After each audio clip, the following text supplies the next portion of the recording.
Horse transports in the Middle Ages were boats used for effective means of transporting horses over long distances, whether for war or general transport.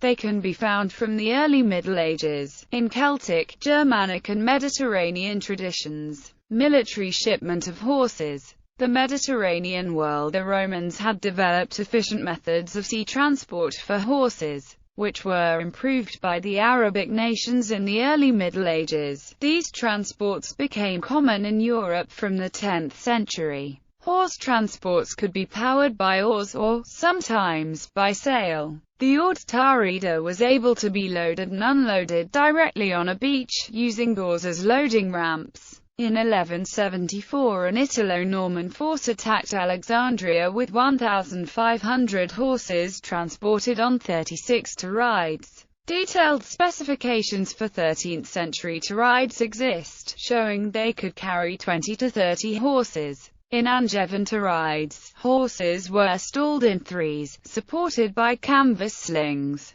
Genoza tarides in 1246 carried 150 water butts containing 39,750 litres in total. Sailing transports, known as usciere in Italian, were also built. These had 2 decks and could carry up to 100 horses. The horses were loaded through openings in the hull, which were then sealed for the voyage. Venetian usciere built for Louis IX in 1268 were 25.76 meters long, had a beam of 6.1 meters, had 2 decks and 2 masts. Northern Europe records of cavalry transportation abound throughout the period, reflecting the changes in warfare. For example, the Scandinavians had adapted their horse transport technology by the 12th century as part of their move away from the traditional Viking infantry. The first illustration displaying such horse transport in Western Europe can be found in the Bayeux Tapestry's depiction of the Norman conquest of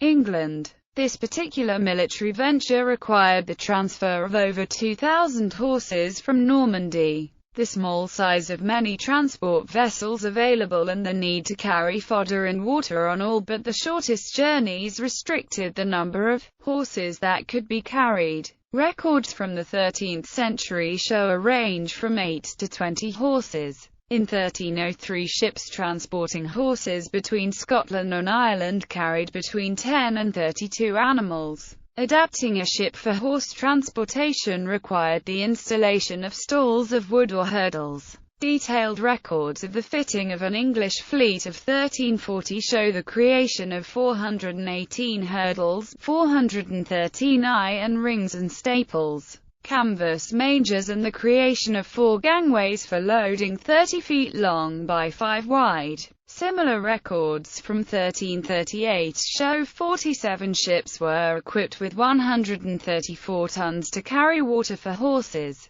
Whether English vessels used canvas slings to support their horses like contemporary Mediterranean practice is uncertain. Military historian Michael Prestwich speculates they did, and he is supported by naval historian Ian Friel, who believes that the references to canvas mangers referred to above should actually be translated as canvas slings. Shipping horses for trade. After William of Normandy's successful conquest of England, he continued to bring horses across from Normandy for breeding purposes, improving the bloodstock of the English horses. By the time of the 100 Years' War, the English government banned the export of horses in times of crisis.